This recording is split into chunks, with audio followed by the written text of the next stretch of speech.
Saúdo-vos com a paz de nosso Senhor e Salvador Jesus Cristo. Lições da Bíblia com o pastor Sócrates Penaforte para a classe especial da Escola Bíblica. Lição de número 2. A criação de Eva, a primeira mulher. Lemos em Gênesis capítulo 2 e versículo 23. E disse Adão: esta é agora osso dos meus ossos e carne da minha carne. Esta será chamada varoa, porquanto do varão foi tomada. Na criação divina, na verdade, a mulher é tão importante quanto ao homem.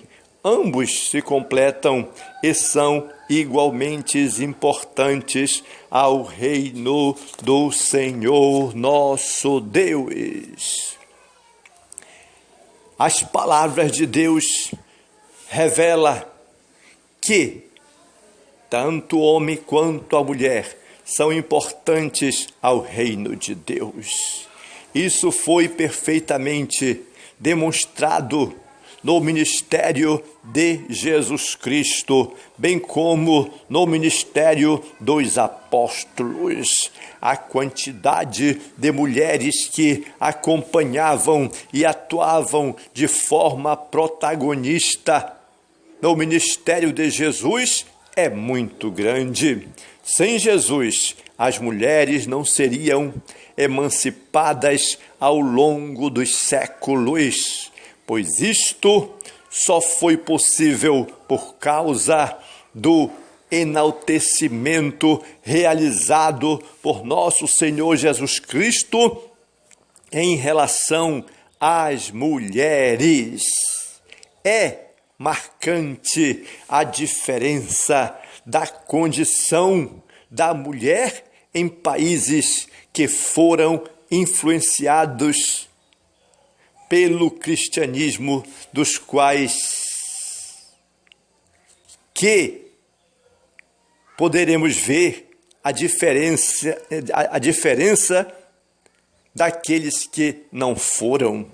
Portanto, nos países onde as mulheres foram valorizadas, então houve bastante progresso e avanço no Evangelho. Nesse sentido, o ministério de Jesus Cristo foi revolucionário para a condição da mulher no mundo. Aqui poderemos entender melhor porque mostraremos o lugar da mulher na criação divina e no âmbito familiar. Aqui você poderá aprender muito mais, nós aprenderemos, porque antes de tudo declaramos que a mulher é um ser diferencial e complementar, uma bênção indispensável à criação divina. O Senhor, formando-a a partir da costela de Adão, designou para que ela fosse, em relação ao homem, um ser com uma companhia idônea e sábia, uma auxiliadora do homem. Aos olhos de Deus, Eva era tão importante quanto Adão, embora iguais, cada qual tinha uma missão específica a cumprir diante de Deus e da humanidade.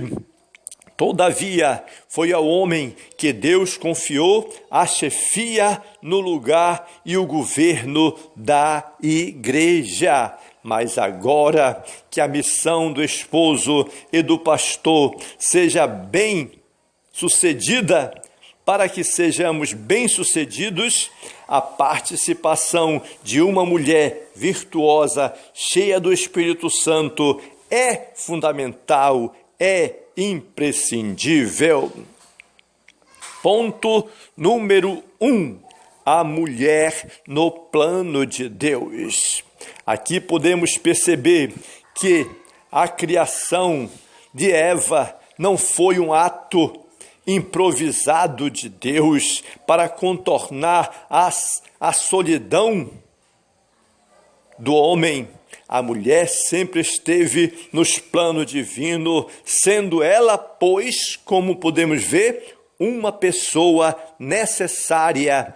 O Senhor decidiu relacionalmente criá-la a partir de Adão.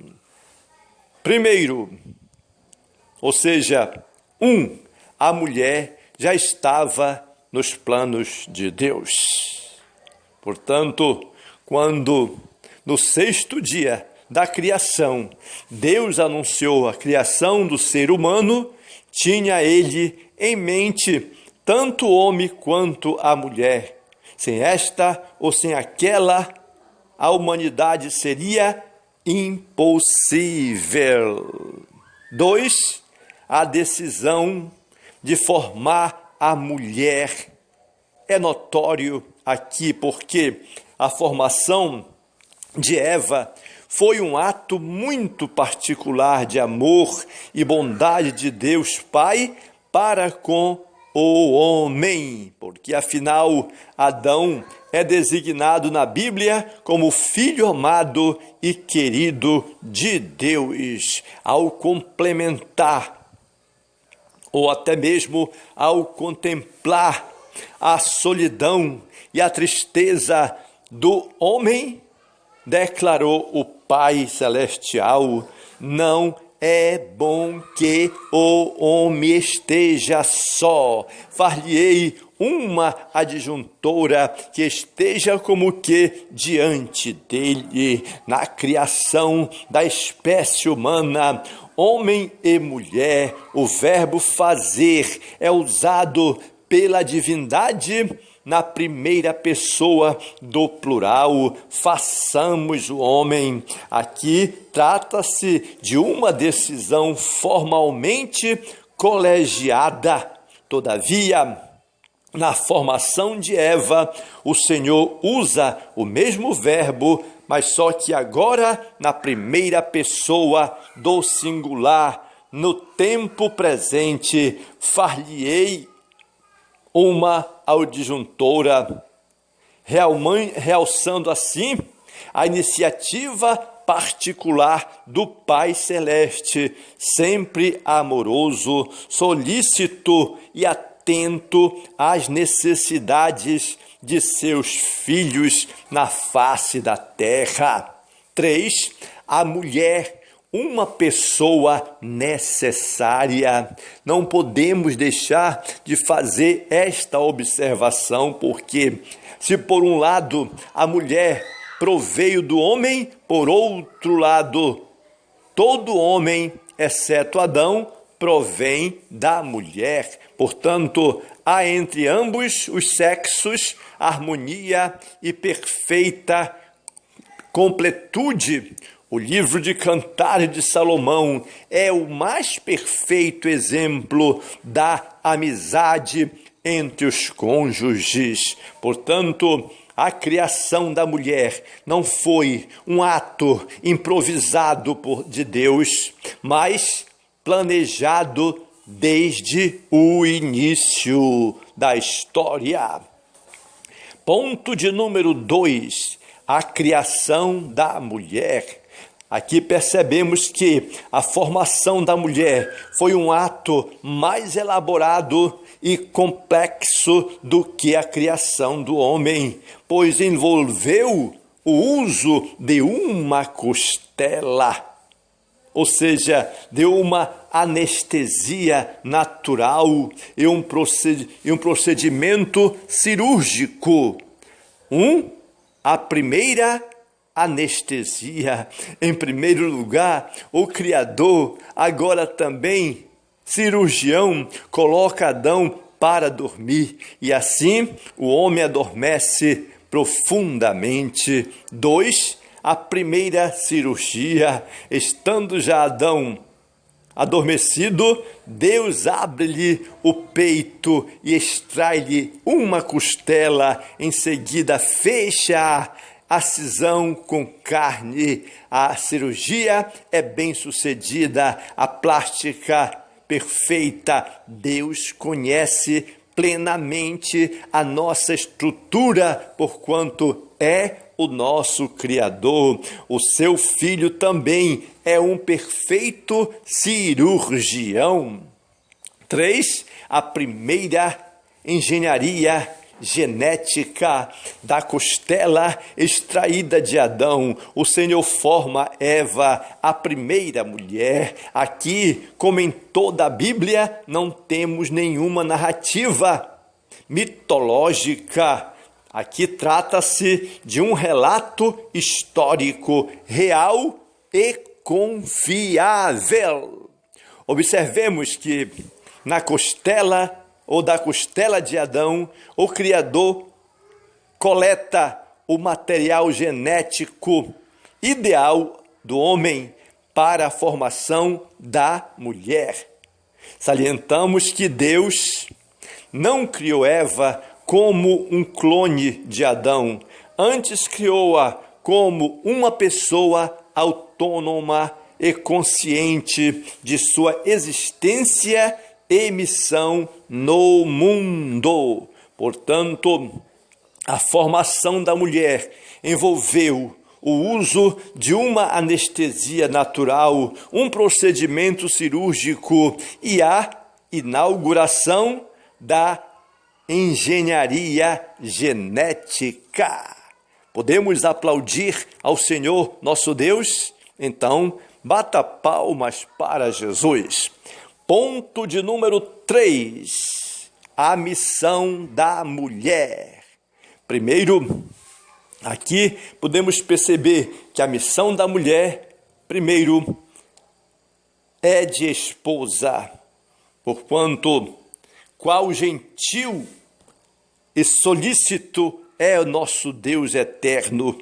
O Senhor nosso Deus conduziu Eva, a primeira mulher, a Adão, que, ao recebê-la, compôs este poema: esta agora, osso dos meus ossos e carne da minha carne, esta será chamada varoa, porquanto do varão fora formada.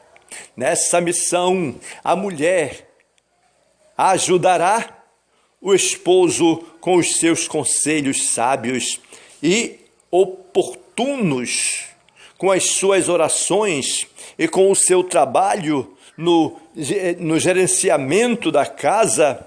Ela, a mulher, é a grande economista do lar. Mas, se a esposa não for sábia e idônea, acabará por destruir o esposo e os filhos com as próprias mãos.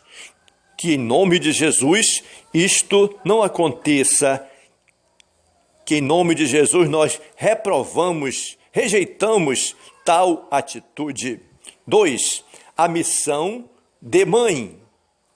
Em relação aos filhos, a mulher orientada e apoiada pelo seu marido, o esposo, é a real e a mais autorizada educadora dos filhos.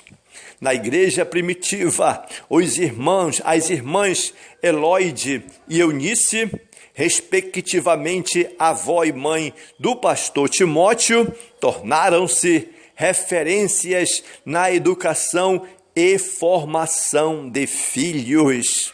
Sem o trabalho dessas mulheres, o apóstolo Paulo não teria condições de integrar o jovem à sua equipe missionária. Embora criado entre duas culturas, Timóteo recebeu uma formação cristã de excelência, graduação. 3.